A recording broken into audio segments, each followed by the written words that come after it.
Hey everyone, I'm back with my 2025 Kove 800 Rally. Since my last video, where I went over sort of the highlights and details that most other people aren't talking about with this bike, I've hit 5,000 miles. So this is my official 5,000 mile review. The reason why I'm making this video, I wanted to show you the good things, the bad things, and the surprising things. Hope you enjoy it. Good things first, bad news later. Good thing number one, the suspension on this bike is phenomenal. This has a 49 millimeter closed cartridge UN fork. It has compression adjustments, rebound. This has been reliable. It's held up to every small bump, big bump, jump, rock crossing, creek, riverbed, sand wash. Everything I've thrown at the fork, it has taken it like a champ. No issues there. It's wonderful. The rear shock is good. I do like the rear shock in most situations. I think it is a better shock than any other adventure bike on the market, except for the 890 Rally, which is a $25,000 bike. You have low speed, high speed, and rebound adjustments on it, as well as preload. It has worked reliably. It is a good rear shock for most people. I do have some issues with it, which is what I'll get into later, but it is a good shock with a 50 millimeter piston. So all the other shocks out there are 46, 48, 50, just like you would see on a dirt bike. Is a larger diameter piston, the better. Pushes more oil, you have more adjustment range. That's what I assume. Number two, the power on this bike. They say it has 95 horsepower at the crank. It has the most usable power of any adventure bike I've ridden, and most dirt bikes. You would think with all that power, it's gonna be brutal, hard on your body, beat you up. It makes all of its power up high, so kind of near red line is when it really starts to open up. I like that because it is so usable in the first half of the RPM range. I'm not getting tired. I'm not getting arm pump like you would think of manhandling a 95 horsepower bike. It's super usable. I feel like it has, a lot of character. It doesn't have the low end grunt like a V-twin would, but I actually like that. I am a smaller individual. I'm like 170 pounds when I'm riding 180. So easy to ride. Number three, good thing, a lack of electronics. It has ABS and it has two different power modes, an Eco and a sport mode. Eco is a slightly detuned version of sport. You don't need much else. The ABS, actually I deactivated it completely, pulled the cables and the fuse. Love it. I think it's great that it doesn't have electronics. It has a cable for a throttle, doesn't have throttle by wire. Number four, good thing, the low seat height. For as much suspension travel as this bike has, you would think it would have a really tall seat height. The 890 Rally has a little bit more suspension travel, but the seat 2 inches taller. I wouldn't say I'm vertically challenged, but at 5'9", I'm not a tall, big individual. And the last thing I want is a top-heavy, cumbersome, tall adventure bike. When I get on, pretty darn low. You're able to get a ton of suspension travel, 10, 11 inches. I don't know, it's a lot. You still have a lot of ground clearance. I'm not hitting my skid plate as often as I would with other adventure bikes. And it's just so light and flickable between your legs. In addition to that, the geometry feels like their Kove 450 Rally, which is what I had before. So it has a really familiar geometry. If you are a dirt bike rider, enduro rider, and you're looking for an adventure bike, which is me, I don't come from the road and gravel road scene. That's boring, to be honest, but hey, whatever floats your boat.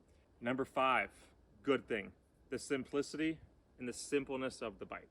I went over that in my last video. That is everything from the single front brake, the dirt bike sprockets, the removable subframe, the simple electronics,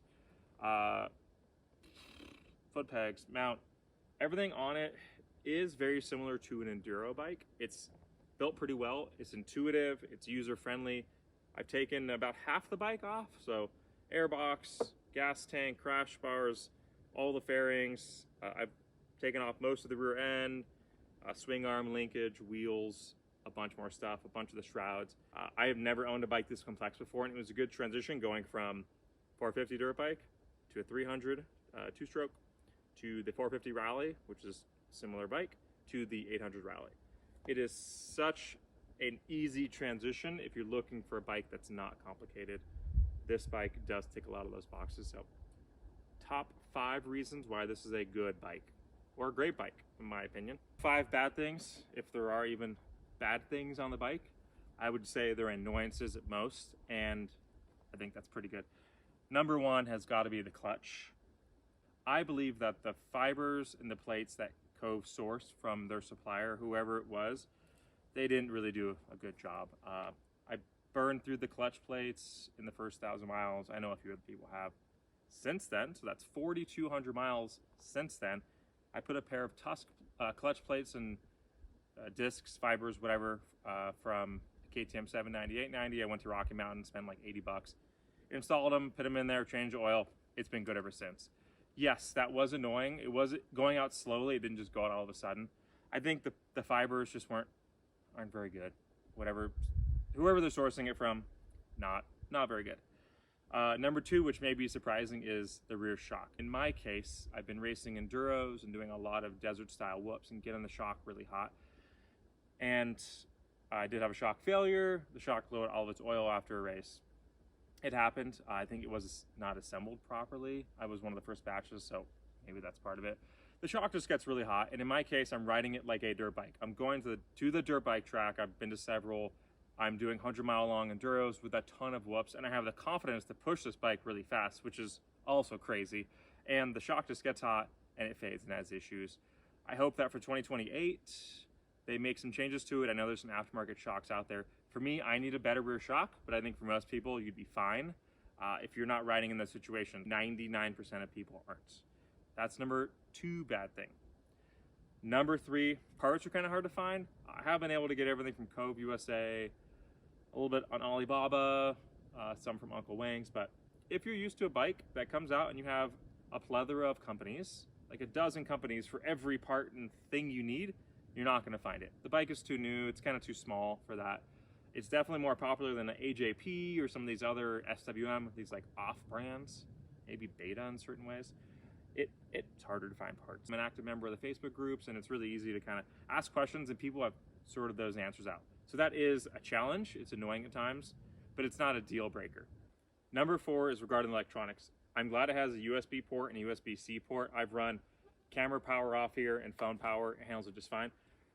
But the screen doesn't really do much. In my opinion, it's overly large. It should be horizontal, not vertical.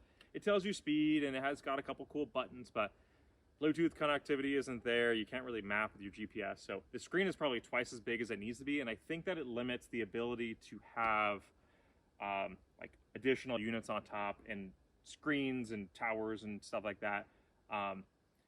It limits it in the fact that when you put them on there, it's going to be super tall. And in my experience, I've whacked my chin on the windscreen before several times. That's what happens when you ride these bikes really hard. That just means I'm going to whack my head on an electronic device. So screen is so big and it doesn't really do anything. I think that down the road they will change it and add more features, but it's large and it's got big numbers.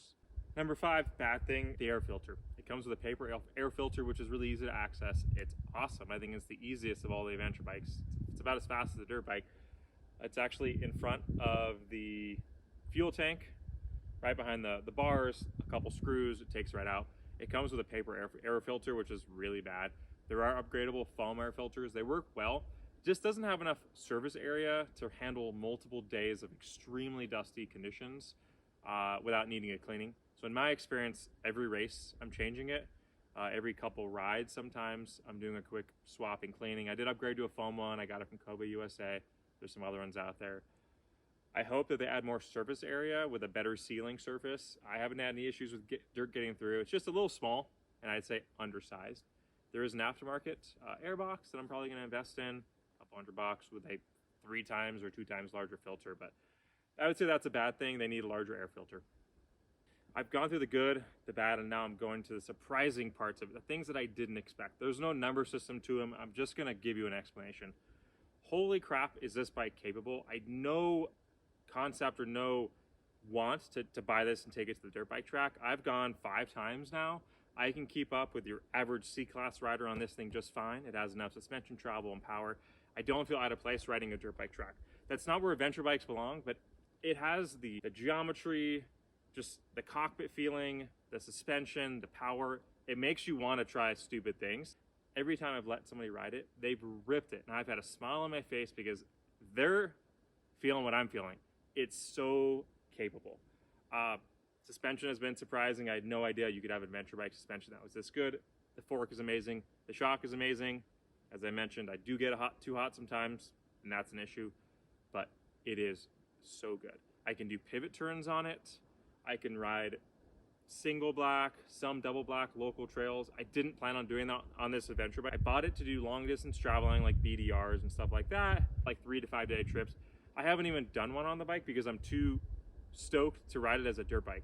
I take this thing dirt biking all the time instead of my 300. That is what's most surprising to me.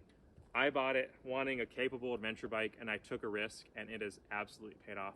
There's a lot of other riders that are noticing that as well all around the world. I'm stoked to have it. I have 5,300 miles, not 52, 53. I'm going to put a bunch more miles on it this summer and report back with what works, what doesn't work, and if there's anything that surprises me.